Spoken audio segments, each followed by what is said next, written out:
네, 달달한 10분 전략 챙겨드리는 시간입니다. MTNW 이달혜 어드바이저와 함께하겠습니다. 위원님 안녕하세요. 네, 안녕하세요. 네, 반갑습니다. 위원님께서 계속 지금처럼 불안한 시장 속에서 현금 축소하고 단기 수익 전략을 챙겨주시고 계셨는데 네, 오늘 시장에 한번 조정이 나오고 있습니다. 오늘 같은 시장에서는 또 어떤 전략 수정이 필요할까요? 달달한 포인트 체크하시죠. 네, 오늘 달달한 포인트입니다. 제조업 경기는 위축되고 있고 부채 한도 협상도 난항을 겪고 있다. 이 부채 한도 협상은 교착 상태를 겪으면서 어제 미증시가 나스닥의 경우 1%대 큰 폭으로 빠졌고 국내 증시만 좀 양호하다 뿐이지 지금 아시아 증시도 전반적으로 투자 심리가 위축된 모습이 나타나고 있습니다. 제조업 위기 같은 경우는 뭐 미국뿐만 아니라 유럽 측에서도 좀 확인이 되는 것 같은데요. 구체적으로 설명해 주시죠. 전일 뉴욕 지수 상황부터 점검하고 넘어가야 되겠죠. 네, 전일 뉴욕 증시는요, 난항을 겪고 있는 부채 한도 협상과 또 경기 둔화를 나타내고 있는 이러한 지표 발표로 인해서 하락 마감하는 모습이었습니다. 개장 전에 발표된 유로존 제조업 PMI가 44.6으로 시장 컨센서스를 하회를 했고요. 지난달보다 더욱 위축된 것으로 발표가 되었고요. 경기 위축 신호로 인해서 유럽 증시와 유로화가 주저앉았고, 그리고 또 S&P 글로벌의 제조업 PMI 또한 48.5로 시장 컨센서스를 하회하면서 위축 국면으로 접어들었습니다. 자, 또한 필라델피아 연방은행의 5월 제조업 지수를 보시면요, 마이너스 16으로 최근 10개월 중에서 9개월이 마이너스로 발표가 됐고요. 그리고 리치몬드 제조업 지수를 보시면 마이너스 15로 시장 컨센서스를 큰 폭으로 하회를 하고 또 전달 대비 또한 더욱 위축되는 모습을 나타냈습니다. 자, 경기 둔화 신호보다 시장을 끌어내린 것은 부채 한도 협상이었다라고 볼 수가 있겠죠. 공화당 측에서는 옐런 재무장관이 말한 이러한 엑스데이트 자체에 대한 의구심을 표명을 했고요. 그리고 촉박한 디폴트 기한으로 공화당을 압박하는 제닛 옐런 재무장관에게 실제 상황을 투명하게 공개할 것을 요구를 했고, 또 결국 이러한 주장이 공화당 측에서 제기되었다라는 것은 촉박한 시간에 못 박혀서 급하게 협상하기보다는 좀 더 시간을 가지고 느긋하게 협상을 할 가능성을 시사한 것이기 때문에 사실 부채 한도 협상이 시장에서 예상하던 시간 내에서 합의를 도출하지 못할 것이라는 가능성이 대두되면서 시장 하락을 이끄는 모습이었습니다. 자, 경기 둔화 우려와 부채 한도 협상 이슈를 소화하면서 채권 금리는 소폭 하락 마감을 했고요. 그리고 유로화의 하락으로 인해서 상대적 가치를 나타내는 달러 인덱스는 상승 마감을 했습니다. 자, 또한 다음 달 4일이죠. 오펙 플러스 회의를 앞두고 사우디 에너지부 장관이 원유 선물에 투자하는 투기꾼들에게 조심하라라는 이러한 경고를 했고요. 또 경기 둔화로 인한 수요 부진 압박에도 불구하고 유가는 상승 마감을 했습니다. 자, 국내 지수 상황 살펴보도록 하겠습니다. 전일 미국 증시 하락에도 불구하고 우리나라 증시는 미국 증시에 비해서 상당히 견조한 흐름을 이어가고 있는 모습입니다. 양시장 기관의 매도세를 개인들이 받아내고 있는 모습이고요. 또 코스피에서는 외국인들이 적극적으로 행동에 나서고 있지는 않지만 코스닥에서는 기관과 함께 매도세를 지속하고 있는 모습입니다. 자, 어제에 이어서 오늘도 코스피에서는 LG 에너지 솔루션 그리고 코스닥에서는 에코프로 그룹주들이 지수 방어에 나서고 있는 모습이고요. 코스피에서는 중국에서 접속을 차단당한 네이버가 그리고 코스닥에서는 제약 바이오 섹터가 하락을 주도하고 있는 모습입니다. 자, 외국인들의 수급은 삼성전자에 집중되고 있고요. 또 코스닥 지수를 방어하고 있는 에코프로 그룹주에서는 여전히 외국인들의 매도세가 포착이 되고 있습니다. 자, 오늘장 테마 동향 살펴보도록 하겠습니다. 자, 연일 강세를 보이던 우크라이나 재건 관련주들이 대부분 조정을 받는 가운데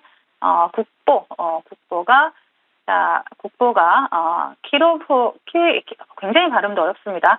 키로보 프라스트 즉 스카주 상공회의소와 함께 스마트 물류 사업 지원 관련 MOU를 체결했다라는 소식이 전해지면서 상한가에 안착을 했고요. 그리고 우크라이나 재건 관련주 테마의 불씨를 살리고 있는 그런 모습입니다. 어제까지 이 현상에 성공했던 종목이 있죠. 바로 삼부토건입니다.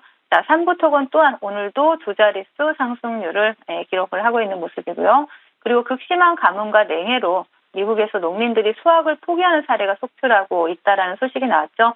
올해 밀 생산량이 1963년 이후 최저치를 전망을 한다라는 이러한 보도가 나오면서 곡물 관련주들이 강세 흐름을 나타내고 있습니다. 자, 누보를 보실 수가 있겠고요. 그리고 상한가에 안착했죠. 그리고 한탑도 상한가에 안착한 모습입니다.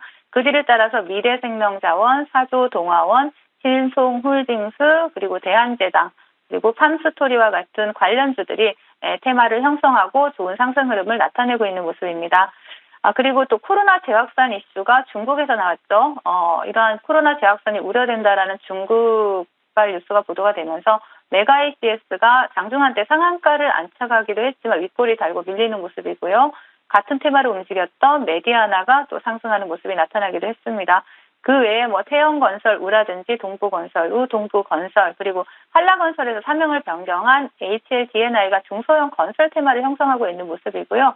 그리고 이스트소프트, 루닉과 같은 일부 AI 관련주들이 강세 흐름을 나타내고 있지만 강한 테마를 형성하지는 못하는 모습이다라고 정리할 수 있을 것 같습니다. 자, 시장 대응 전략 드려야 되겠죠. 어제 말씀드렸듯이 지수는 다시 과열권으로 접어들었습니다. 자, 오늘의 조정은 지수가 위로 가던 아니면 다시 내려오던 지금 시점에서 어느 정도 필요한 조정이다라고 보여지는 시점이죠. 금리가 동결되는 구간에서는 트레이딩을 함에 있어서 걱정하실 필요가 없다라는 말씀을 지속적으로 드려오고 있습니다.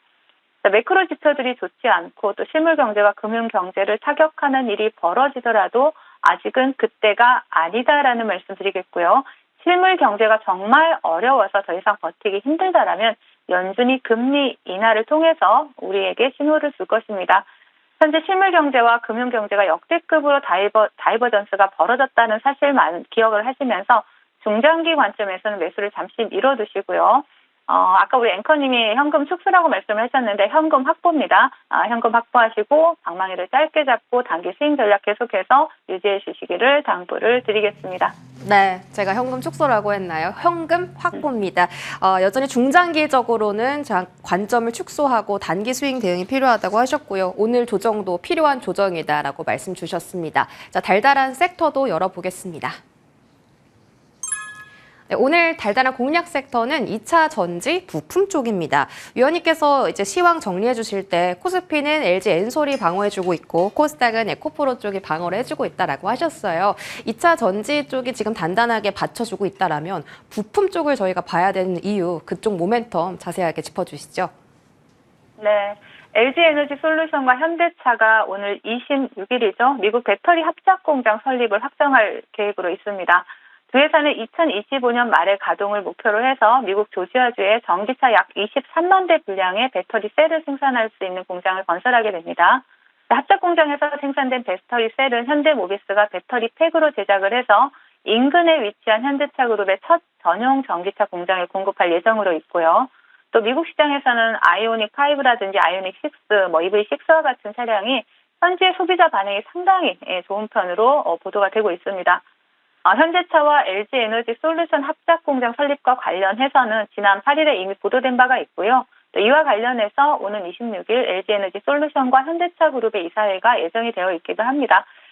각사 이사회에서 이 안건이 의결될 예정으로 있고 또 어제 이창영 산업부 장관이 참석한 자동차 부품 산업 전략 원탁회의에서 올해 사상 최대 수출액인 800억 달러 달성 추진과 또 미래 모빌리티 육성을 위해서 민간 합작으로 14조 3천억 원 이상의 자금을 공급할 계획이다라고 밝혔죠.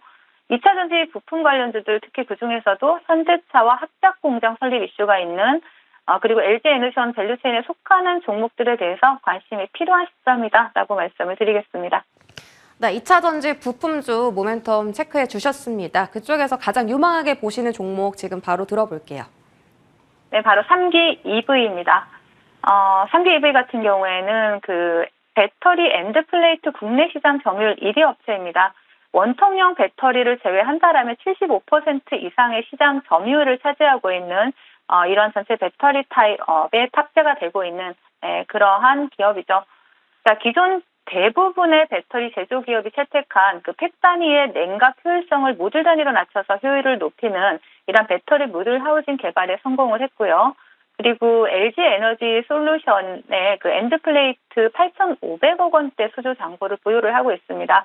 그러면서 최대 거래처로 두고 있기 때문에 이러한 부분이 또 부각이 될 수가 있고요. 또 최대 고냉각 효율이 기존보다 높아지는 것을 확인하는 이런 시제품 개발을 통해서 제품 수주라든지 아이템에 대한 다각화에 나선다라는 계획도 가지고 있습니다. 늘어나는 공급 물량과 또 미국 그 인플레이션 감축법에 따른 현지 대응 차원을 위해서 또 핸드플레이트 국내 2차 전지 부품 기업 중에서는 유일하게 또 미국의 현지 부지를 확보해 놓은 것으로 알려지면서 이에 대한 수혜주로 충분히 부각이 될 수가 있습니다. 하지만 주가는 아직 바닥이다라는 모습이죠. 차트 보시면서 말씀을 드리겠습니다. 지금 3기 EV 같은 경우에는 지금 상장 이후에 그 바닥을 다지고 있는 모습이 나타나고 있는데요. 동사가 가지고 있는 성장 전망이라든지 기술력에 비하면 주가는 아직도 저평가되었다라고 볼 수가 있겠습니다. 지금 앞전에서 앞에 매물대 소화하는 흐름 일단 나와줬고요. 그렇다면 이제는 추세를 돌리는 흐름, 바닥을 찍고 추세를 돌리는 흐름이 나오는 만큼 동종목 분할 매수로 차분하게 눌릴 때마다 접근하시면 좋을 것 같고요. 목표가 23,000원, 손절가 17,000원 드리도록 하겠습니다.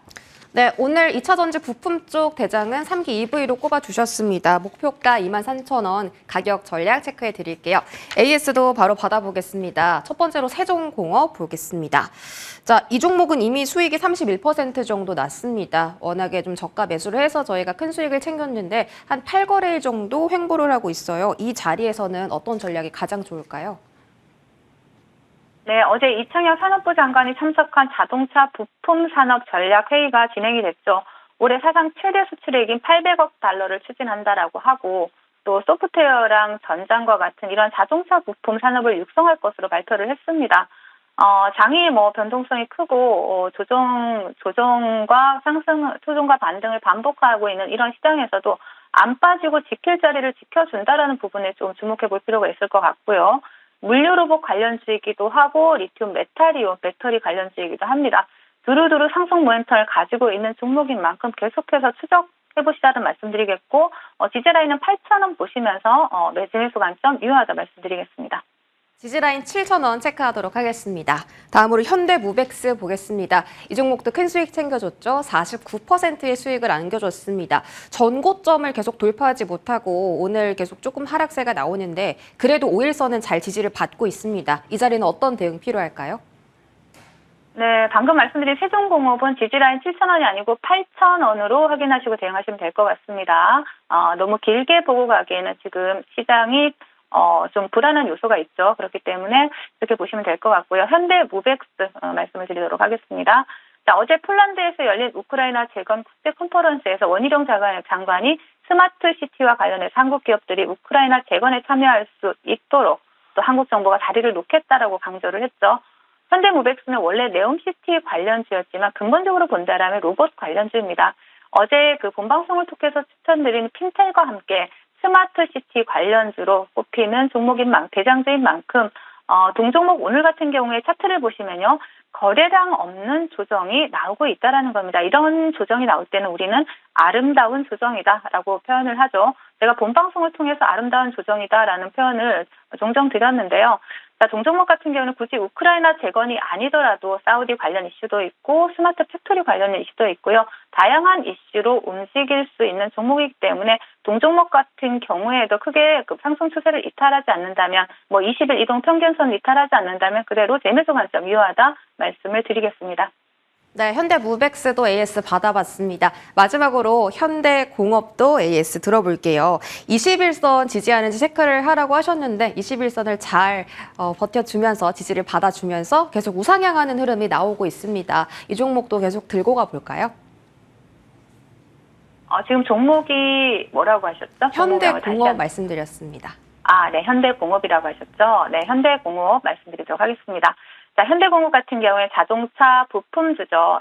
장이 별로 좋지 않은 흐름이 나타나도 항상 그 상승 추세를 이어가고 시장의 모멘텀이 그대로 살아있는 종목들은 추세를 그대로 이어가면서 지켜줄 곳은 지켜줍니다. 자, 앞에서 자동차 부품 관련 이슈에 대해서는 말씀을 드렸었고요. 동종목 같은 경우에도 자동차 부품주인 만큼 추세를 이탈하지 않는 모습 그대로 추적하시면서 관심 있게 보시라는 말씀 드리겠습니다. 세 가지 종목에 대한 AS 들어봤습니다. 우리 MTNW 이달의 어드바이저 무료 공개 방송 오늘 장 내내 진행해 주시잖아요. 지금도 계속하고 계신데요. 오늘 어떤 말씀 해주고 계실까요? 네, 오늘 누리호 발사일인데도 불구하고 우주항공 관련주는 굉장히 조용하죠. 그만큼 어떤 이슈에 있어서 테마가 반응을 하지 않는다라면 그 테마는 볼 필요가 없는 겁니다. 시장에서 아주 작은 불씨가 큰 테마를 만드는 경우도 굉장히 많고요. 그렇기 때문에 시장의 테마주 위주로 매매를 하면서 단기적인 트레이딩 관점으로 접근을 해야 되는 시장인 만큼 또 이러한 시장에서 어떤 테마, 어떤 종목 봐야 될지, 그리고 또 2시 이후부터 방송 시작하면서 다시 종가 베팅 종목도 함께 진행할 예정이니까 함께 오셔서 종가 베팅도 함께 하시고 또 다음날 수익도 챙겨가시는 그러한 시간 맞이하시길 바라겠습니다. 네, 장 마감까지 이달의 어드바이저와 함께 해보시기 바라겠습니다. 여기서 인사드리겠습니다. 고맙습니다. 네, 감사합니다.